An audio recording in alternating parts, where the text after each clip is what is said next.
شته ځنه کسانی مو معاشره کې شته دي او زه صفا مثال درکم مثال دا دی ځنه کسان ځنه محکمو ته ځنه ادارو ته کار کوي کوا خو ملک ما خرڅوه کوا خوره ما خرڅوه کوا ناموس ما خرڅوه کوا مذهب ما خرڅوه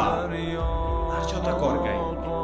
کوا وینه ما تلوه کوا فساد ما جوړوه کوا تفریقه ما جوړوه کوا قوم خیانت ما کوه ایدخ پښتنه ده نه کیږي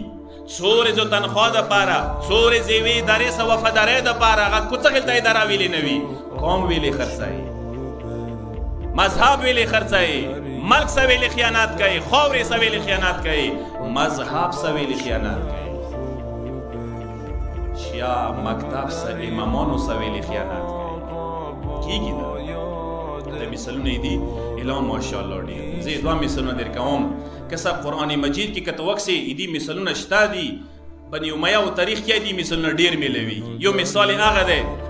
څه لیبل څه په لګوي غلط کار کوي ناجایز کار کوي لیبل سیاسي په ولګوي لیبل مذهبي په ولګوي ځینې وخت کې مذهبي لیول کې سیاسي لیبل باندې خلک حرام کارونه ډېر کوي